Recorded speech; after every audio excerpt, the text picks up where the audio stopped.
Bienvenidos a Brújula Histórica, un podcast del Archivo General Municipal en el que dialogamos de historia. Les recuerdo, mi nombre es Javier Camas Ruiz, soy colaborador de este archivo y el día de hoy me acompaña el historiador y cronista yocotán de Xentla, Plácido Santana Hernández. Bienvenido, Plácido. Agradezco la invitación y estamos aquí para difundir un poco de la cultura y las tradiciones del pueblo yocotán de Tabasco. Gracias por la invitación. No, gracias a ti por aceptarla. Y en el mes de marzo celebramos la conmemoración 506 años de la batalla entre los españoles y los nativos de Mesoamérica, ¿no?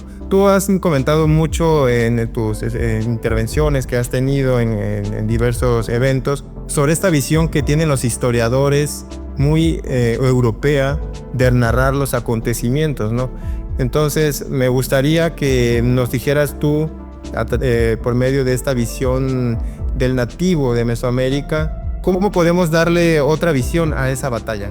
Sí, lo que pasa es que en este conflicto armado los europeos tenían definido un concepto muy diferente a cómo veían los conflictos armados los pueblos mesoamericanos, entre ellos el pueblo maya yocotán de Tabasco. Y que conste que digo maya yocotán porque mucho se le ha acuñado que solamente pelearon los pueblos mayas, pero hay que aclarar de que en el caso de Xentla, donde se llevaron a cabo estos hechos, estos sucesos históricos, hace 506 años, hasta la fecha se habla el maya yocotán. Por lo tanto, hay que hacer muy hincapié en que el señor de Tabasco, desde mi punto de vista historiador indígena yocotán, de que el señor de Tabasco, que dialogó con Juan de Grijalva y después se confrontó con Hernán Cortés, pues hablaba la lengua maya yocotán y su visión era precisamente como lo ve el pueblo maya yocotán de Tabasco. Antes de entrar a lo que fue esta batalla, me gustaría, ya anteriormente, en 1517, sabemos habían enviado se había adelantado una expedición comandada por Francisco Hernández de Córdoba, que luego sufre un naufragio, ¿no? Posteriormente una segunda expedición comandada por Juan de Grijalva, y tienen contacto con los nativos de Mesoamérica, ¿no? Me gustaría que nos dijera cómo ven los mesoamericanos de ese territorio, lo que hoy es Tabasco, cómo ven la llegada de estos europeos, qué impresión les causó a ellos verlos. En el caso, todos los pueblos mesoamericanos se regían por cosmovisión, por tradiciones, por costumbres, la historia oral que realmente se decía de pueblos a pueblos. En el caso de Tabasco y en el caso de Mesoamérica, una deidad antigua que hizo gran parte de historia en todos los pueblos, que es el llamado Quetzalcóatl. El Quetzalcóatl es la serpiente emplumada, el hombre pájaro serpiente, que tiene muchas leyendas en todos los pueblos originarios de Mesoamérica, y Tabasco no pudo haber sido la excepción. Se supone que este personaje sale del altiplano central para llegar hasta Yucatán, pero según la leyenda, él pasa por Tabasco. Y aquí los pueblos nativos, los pueblos originarios mayas yocotanos, le daban el nombre de Ad-Mut-Chan. Ad, hombre, Mut, pájaro, Chan, serpiente, en lengua maya yocotán. Y según la leyenda, este personaje, al pasar por Tabasco, se encuentra con un animal sagrado, un cuadrúpedo que era sagrado no nada más en Tabasco, sino en todo el sureste, que es el sinín en lengua maya yocotán, que es el tapir. Entonces, según la leyenda, el dios pájaro serpiente, al llegar a Tabasco y ver un lugar lleno de mucha agua, lagunas, ríos, arroyos, él se supone de que le dice al tapir que si lo puede cruzar, porque en aquel entonces los animales hablaban la misma lengua con las deidades, y es entonces donde ahí podemos definir que empieza a escribirse ya lo que en un futuro vendría a ser la confrontación de la batalla de Xentla, porque el tapir, a diferencia del caballo, era un animal sagrado porque tenía una dualidad. Okay. Lo mismo podía correr en tierra firme que nadar en agua.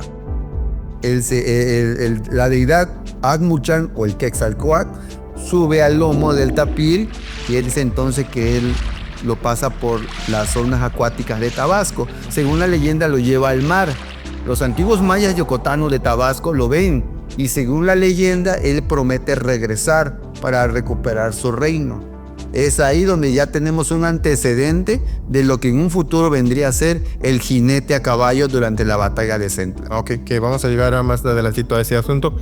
Ahora bien, sabemos que en esta tercera expedición, ahora comandada por Hernán Cortés, llegan a tierras de lo que hoy es Centla, ¿no? Entonces se aproximan al poblado de Potonchán, ¿no? Donde estaban asentados los nativos, e inmediatamente inician, pues como tal, el despliegue para combatir a los nativos, ¿no? Entonces aquí me gustaría que me dijeras tú, con base a lo que señala Bernal Díaz del Castillo, el número de nativos que había. ¿Realmente coinciden, no sé, los que él menciona con los que en la realidad no podíamos imaginar que hubieron en ese entonces? Yo considero a título personal de que fue una exageración bastante grande, porque recordemos que los españoles, con tal de alardear su poderío ante las otras naciones, ellos decían, nos enfrentamos a un ejército superpoderoso. Ahí podemos definir de que no hubo tan cantidad de nativos con los que se enfrentaron. ¿Por qué? Porque es irónico, ¿no? En Tabasco no existen llanuras tan grandes, tan extensas como en Europa, donde se podrían enfrentar grandes ejércitos cuerpo a cuerpo. En Tabasco, una zona lacustre donde el pantano, el agua, pues abunda, pues prácticamente haría muy imposible tener una batalla de esa magnitud, ¿no? Entonces, desde mi punto de vista, yo considero que el terreno no era apropiado, ni los números en el ejército que menciona Bernal del Castillo. Yo creo que es algo exagerado realmente. Además de que igual, aparte de lo que tú mencionas, que esta intención de incrementar el número de personas con las que se enfrentan, pues también tiene que ver con esta cuestión de ganar méritos, ¿no? Con el rey, porque tanto Bernal Díaz del Castillo como luego también lo va a hacer Hernán Cortés con estas cartas de relación, pues mandan un uniforme, ¿no? Un uniforme justamente con esa intención de que el rey vea todos los esfuerzos que están teniendo, ¿no? Para ir ganando posiciones políticas en ese entonces. Y bueno, dejando este tema por un lado, me gustaría, Carlos, nos dijeras entonces con respecto a un elemento que se menciona mucho. Bueno, se menciona que los españoles tenían tecnología, ¿no? Tenían la pólvora, estas armas que pues se desconocían acá en ese entonces, en lo que hoy es Tabasco. No había armamento, eran flechas y piedras, no sé, estaban equipados muy rudimentariamente.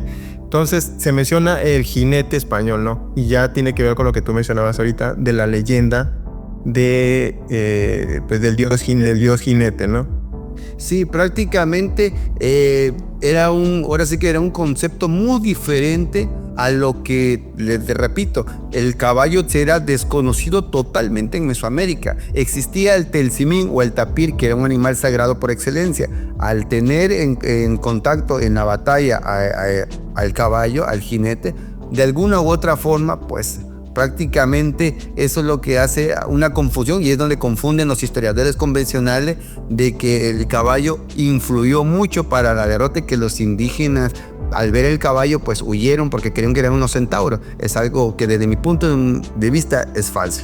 Los nativos entonces esperaban a este dios jinete, ¿no? De ahí que de alguna manera la victoria se haya decantado hacia el lado español. Sí, porque les repito, los indígenas en sus leyendas tenían la espera de que, según la profecía, iba a regresar un dios, una deidad del mar. Por eso cuando llega Hernán Cortés y sus jinetes a caballo, los indígenas dejan de pelear, pero por respeto, porque realmente ellos creen que se estaban enfrentando a deidades. Y la prueba está que cuando Bernal del Castillo menciona que se acercan los 40 caciques y se acercan a sahumarlos, ahí podemos ver de que ellos los sahumaban porque realmente creían que eran deidades los que habían, los recién llegados, ahora sí que venidos del mar, eran deidades, ¿no? ¿Y eran caciques o estos que mencionas? Desde mi punto de vista, no hemos encontrado nosotros de que posiblemente sean hechiceros o sacerdotes, ¿no? Que veneraban a 4 deidades importantes en Tabasco: a Yunik, dios del aire; a Yunja, dios del agua; a Yunca, que es el dios del fuego; y a Yunca, que es el dios de la tierra. Entonces son 4 sacerdotes con sus 9 discípulos. Entonces, si nosotros multiplicamos 9 por 4 son 36, y 4 sacerdotes llegan a 40. Entonces, desde mi punto de vista, no eran caciques, sino eran sacerdotes. Bien, entonces, después de esta batalla que se suscita en el territorio, pues sabemos que los españoles la ganan, ¿no? La ganan, y al día siguiente, Potonchán envía a unos emisarios con regalos, ¿no? Con obsequios. Esto era muy común de las culturas mesoamericanas después de una derrota llevar ofrendas. Sí, porque para ellos la alianza después de una confrontación, para hacer las paces y para ya llegar en buenos términos, pues ahora sí que buscaban esa alianza porque era común en los pueblos. Te respetamos como enemigo, pero después te respetamos como aliado. Y entonces hay algo importante que tenemos que tomar en cuenta y que muchos historiadores pasan desapercibidos. Yo me atrevo a decir que si no hubiese sido por esas 20 mujeres indígenas que le entregó el señor de Tabasco al ejército de Hernán Cortés, la conquista no hubiese sido posible. Y digo, ¿por qué? Recordemos que ya los víveres que traía desde Cuba hasta llegar a Mesoamérica ya eran escasos. Entonces ellos ya no tenían alimentos. Estas mujeres le preparan alimento, le hacen pozole, le hacen tortilla, le cocina, y es entonces que Cortés puede alimentar a su ejército.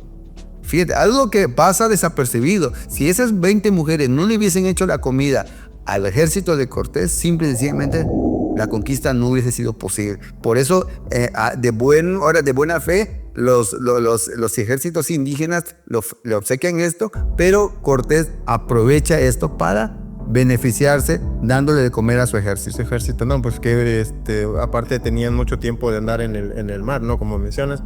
Y comer algo realmente... Sí, porque ellos desconocían rotundamente cuál era la gastronomía tabasqueña y de Mesoamérica. Ellos no comían, ellos estaban acostumbrados, por ejemplo, al trigo, ya no lo tenían. Comen aquí maíz, sustituye al trigo y eso sirve para alimentar al ejército. Por lo repito, si esas mujeres indígenas no le hubiesen hecho de comer al ejército español, la conquista hubiese sido, o quizás hubiese costado más trabajo conquistar a los pueblos de Mesoamérica. Totalmente.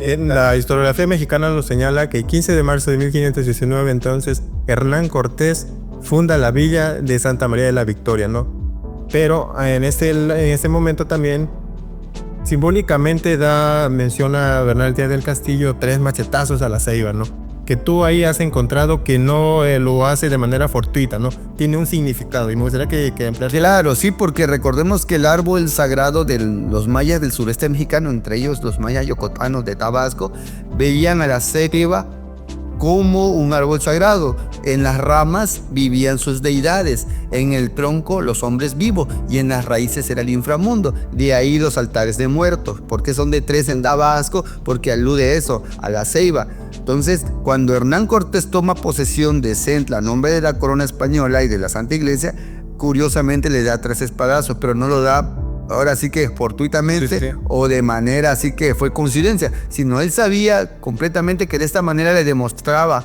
a los pueblos originarios de Tabasco que él había derrotado a sus deidades, a sus guerreros y a su inframundo. Por eso es que le da 3 espadazos a la ceiba. Y curiosamente, y digo curiosamente también, manda hacer de una ceiba la cruz donde se hace la primera misa Fray Bartolomé de Olmedo. Oh, qué interesante. También se ha mencionado, o se ha visto esta figura de Malinche, ¿no? Como la traidora, ¿no? Por haber, de alguna manera, haber sido la llave que abrió paso a la conquista, ¿no? Porque después de que fundan aquí Santa María de la Victoria, avanzan hacia Veracruz con miras a llegar al centro de lo que hoy es México, ¿no? Tú, como descendiente mesoamericano, ¿ven realmente esa cuestión, no? Es que Malinche actuó de la presionada y realmente, a como vemos ahorita, el punto de vista histórico es que los españoles cometieron muchas atrocidades y ejecuciones terribles a los indios. Entonces Malinche actuó más que por miedo. Desde mi punto de vista histórico, no lo hizo con el afán, porque no había ese término de conquista aquí, de que iban a formar la Nueva España ni nada. O sea, ella desconocía totalmente eso. Entonces con su forma de pensar era de salvar su vida. ¿Y cuál fue mejor de salvar? Obedecer. Muchos indígenas salvaban su vida obedeciendo al conquistador, porque sabían lo que le esperaba. Sabía que los mismos españoles, él mandaba a matar a sus mismos compañeros. Si se imagina cómo se portaba el español con sus mismos gente, que eran sus compañeros, cómo los asesinaban, imagina cómo lo hacían con los. Entonces ella actuó de una manera por miedo, no tanto por traicionar, porque esa traición no la había, porque en ese entonces el Estado mexicano no existía como país, sino eran muchas ciudades-estado, cada quien, entonces no existía eso. Entonces, de mi punto de vista, Malintzí, que por cierto hablaba maya yocotán, hay que aclarar eso, no maya yucateco, hablaba maya yocotán, porque el maya yocotán, que tenía su influencia hasta Calquiní, Campeche, se hablaba hasta Tenosique y se hablaba hasta Palenque. En Centla el núcleo era el maya yocotán y la historia solamente reconoce que hablaba maya, pero hay que aclarar que era maya yocotán, a lo mismo que hablaba el señor de Tabasco. No, interesante eso que mencionas y qué bueno que haces hincapié en esta cuestión. No se puede hablar de una tradición porque pues realmente el Estado-nación que conocemos como México hoy, eso no existía, ¿no? Eso va a ser muy posterior hasta la época del Porfiriato, que es que se logra que este sentimiento nacionalista, ¿no? que hoy tenemos como mexicano. Bien, Plácido, el tema realmente es extenso, es vasto, pues por cuestiones aquí de tiempo hemos decidido de alguna manera dar de manera resumida lo más importante de la batalla, ¿no? No sé si tú quieres apuntar algo más para ya despedirnos. Pues prácticamente la batalla de Centla es un hito, es un parteaguas en lo que es la conquista de la Nueva España. Ojalá haya más invitaciones para que sigamos abordando esos temas y realmente que todavía la historia de Tabasco, que tiene sus raíces en el pueblo maya Yocotán, pues todavía hay mucho que decir y mucho que investigar. Bien, muchas gracias, Plácido, y muchas gracias a los que nos vieron en este capítulo de Brújula Histórica y los invitamos para que nos acompañen en la siguiente. Muchas gracias.